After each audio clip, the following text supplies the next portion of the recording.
Hello வணக்கம். இது உங்கள் சிவி ஸோன். சொல்லரும் எப்படி இருக்கீங்க? இப்போ பார்த்தீங்கன்னா சம்பவம், அதாவது பிக் பாஸ் சீசன் 9ல் ரெட் கார்டு கொடுக்குற மாதிரி ஒரு பெரிய சம்பவம் நடந்திருக்கு. இதுக்கு முன்னாடி வந்துட்டு நம்ம பிரதீப் மேலே வந்துட்டு ஒரு பெரிய கம்ப்ளைண்ட் வச்சுருந்தாங்க. அந்த டைம் வந்து ரெட் கார்டு கொடுக்கலாமா வேண்டாமான்னு நம்ம கமலஹாசன் அவர்கள் யோசிக்கும்போது நம்ம மணி அவர் வந்துட்டு ஒரு விஷயம் சொல்லியிருப்பார். பிரதீப்பை வந்துட்டு அப்படியே வந்து கதவை திறந்து போட்டு ரெஸ்ட் ரூம் போனார் அப்படின்ட்டு. அது ஒரு பெரிய ஒரு அதிர்வலை ஏற்படுத்தி கடைசியில் வந்து அவரை வந்து வெளியே அனுப்பினாங்க. அதேமாதிரி ஒரு சம்பவம் இன்றைக்கி பார்த்தீங்கன்னா நடந்திருக்கு. இந்த சம்பவம் வந்து 24/7 வந்துட்டு எடுத்திருக்காங்க போல இருக்குது. லைவ்லேருந்து தூக்கிட்டாங்க இந்த விஷயத்தை. என்ன அப்படின்னு பார்த்தீங்கன்னா நம்மளுடைய திவாகர். ஹலோ வணக்கம். இது உங்கள் சிவி ஸோன். சொல்லரும் எப்படி இருக்கீங்க? இப்போ பார்த்தீங்கன்னா லைவில் வந்து ஒரு சம்பவம், அதாவது 2 ப்ரோமோ வந்திருக்கும். ரெண்டுமே வந்து பயங்கரமான ஒரு சண்டை. ஐயோ பார்க்குறதுக்கு பயங்கரமாக இருந்துச்சு. இந்த அளவுக்கு போஸ்ட் அவுட்டாக நம்ம விஜய் பார்வதி இருந்ததை நம்ம பார்த்துருக்கவே மாட்டோம். அந்த அளவுக்கு அவங்க வந்து ஹர்ட் ஆகிருக்காங்களா, இல்லை வந்து நம்ம சொல்கிறத இவன் செய்ய மாட்டானே, இவனுக்காக நம்ம எவ்வளோ விஷயங்கள் பண்ணியிருக்கோம், இவன் பண்ண மாட்டானே அப்படின்ற மாதிரி காண்டாகிறாங்களான்னு தெரியல. பட் எரியப்படியோ அவங்க கைமாறி எதிர்பார்க்குறாங்க. முன்னாடி நான் உனக்கு சப்போர்ட் பண்ணல, எனக்கு இப்போ வந்து நீ சப்போர்ட் பண்ண மாட்டியா அப்படின்ற விஷயங்கள்.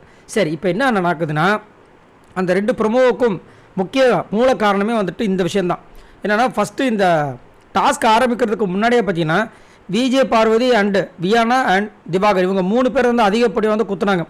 ஏன்னா அங்கே வந்து அதிகமாக குறை கண்டுபிடிப்பாங்க, ஓட மாட்டாங்க, இவங்க வேஸ்ட்டுன்ற மாதிரி வந்து ஒரு கேட்டகரியில் கியூசிக்கு வச்சுருப்பாங்க பிக் பாஸ். அதனால் எல்லாருமே வந்து குறை மட்டும் கண்டுபிடிக்கிறாங்கன்ற கேட்டகரியில் இவங்களையும் விஜய் பார்வதியும் திவாகரையும் போட்டிருப்பார். அப்போ இவங்க எல்லாம் கேட்டிருப்பாங்க, நானும் ஓடி ஆடி வந்துட்டு விளையாடணும்னு ஆசைப்படுறேன்னு சொல்லிட்டு விஜய் பார்வதியும் கேட்டிருப்பாங்க, வேணாவும் கேட்டிருப்பாங்க. பட் வேணாக்கு வந்து சப்போர்ட் பண்ணவங்க விஜய் பார்வதி சொல்லியிருக்க மாட்டாங்க. ஸோ இவங்க என்ன பண்ணிட்டாங்க, சரி மாட்டினீங்கடா, என்னையா போகிறீங்க, உங்களுக்கு வச்சுக்கிற ஆப்புன்னு. இது வந்துட்டு நார்மலாக தான் நான் ஃபஸ்ட் டே வந்து கியூசி போச்சு. 2வது நாள் பார்த்தீங்கன்னா பிக் பாஸே பார்த்துட்டு நல்லா கியூசி பண்ணிங்க. பட் நான் கொடுத்தது மட்டுமே பார்த்துருக்கீங்களே, நான் உங்களுக்கு எக்ஸ்ட்ரா பவர் கொடுக்குறேன், இன்னும் உங்களால் என்ன பண்ண முடியுமோ இன்ட்ரெஸ்டிங்காக எடுத்துகிட்டு போங்க. இந்த மாதிரி பவர்ஸ்லாம் கொடுத்தவொடனே அவங்க வந்து களம் இறங்கிட்டாங்க.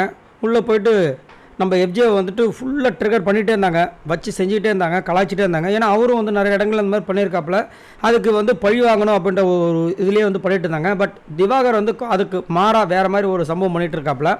அதே மாதிரி ஃபுட்டு ஆர்டர் பண்ணியிருந்தாங்க. ஏன்னா இவங்களுக்கு அந்த பவர் இருக்குது. சாப்பாடு வந்துச்சு, டக்குன்னு என்ன பண்ணிட்டார், விஜய் பார்வதியோட சாப்பாடு சேர்த்து இவர் சாப்பிட்டாப்புல. உடனே டென்ஷன் ஆகிட்டாங்க, ஏன்னா அறிவு இருக்கா இல்லையா உனக்கு அப்படின்ற மாதிரி.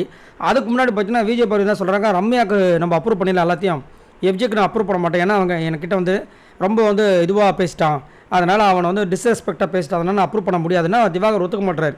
அது எப்படி யங்ஸ்டர்ஸ்க்கு நம்ம அப்படி பண்ணக்கூடாது அப்படின்ற மாதிரி ஒரு புதுசாக ஒரு விஷயத்தை எடுத்துன்னு வந்து வைக்கிறாரு. ஏன்னா முதலேருந்தே பார்த்தீங்கன்னா அந்த டீமுக்கும் இவருக்கு பிரச்சனை எதுவுமே வரல. அது நம்ம விஜய் பார்வதிக்கு அவங்களுக்கு தான் வந்திருக்கே தவிர நம்ம திவாகருக்கு அவங்களுக்கு வரவே இல்லை. ஸோ அதனால் வந்துட்டு இது சொன்னவொடனே இவங்க செம்ம காண்டாகிறாங்க. காண்டாயிட்டு ஏன்னா என்னை புரிஞ்சுக்க மாட்டாங்க, என் முதுகில் குத்துனவங்க அப்படின்ற மாதிரியே பண்ணுறாங்க. இதுக்கு முன்னாடி இப்படி தான் சபரி வந்து என் முதுகில் குத்தணும்னு சொல்லிட்டு தான் சொல்லி சபரி கூட வந்துட்டு இவர் பேசுகிறதுக்கு திரும்ப பேசி அவரை போட்டு டென்ஷன் பண்ணியிருந்தாங்க. இப்போயும் அதே வேலையை பண்ணுறாங்க.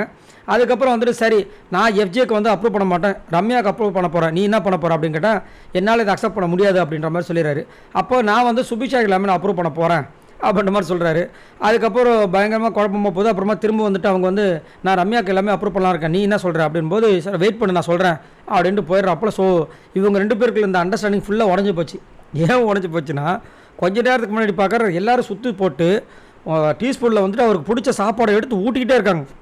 இவங்க முதல்லே சொல்லிட்டு இருக்காங்க, என்ன உங்கள் பக்கத்தில் ஒருத்தரை மட்டும் நிற்க வை, மற்றவங்க அனுப்புன்னு. அவர் கண்டுக்கவே நல்லா சாப்பிட்டுட்டு இருக்காரா, சூப்பராக இருக்கா, ஊட்டு நீ ஊட்டு அப்படின்னு. ரம்யா உனக்கு நான் எல்லாத்தையும் அப்ரூவ் பண்ணுறேன், நான் சொல்கிறத செய் அப்படின்னாங்க. ரம்யா போய் கூப்பிட்றாங்க, யாரும் வர மாதிரி இல்லை, கண்டுக்கவே இல்லை, மதிக்கவே இல்லை.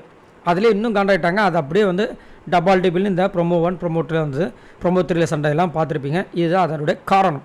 ஸோ நீங்கள் உங்களோட கருத்தை சொல்லுங்கள். இதில் விஜய் பார்வதி திவாகர் இவங்க 2 பேர் சண்டையில் உண்மையிலே யார் மேலே தப்பு இருக்குன்னு நினைக்கிறீங்க? விஜய் பார்வதி எதிர்பார்க்கறது தப்பா, இல்லை திவாகர் பண்ணுறதாங்க கரெக்டுன்னு நினைக்கிறீங்களா? மறக்காமல் கமெண்ட்ஸ் பண்ணுங்கள். பாய் நண்பர்களே.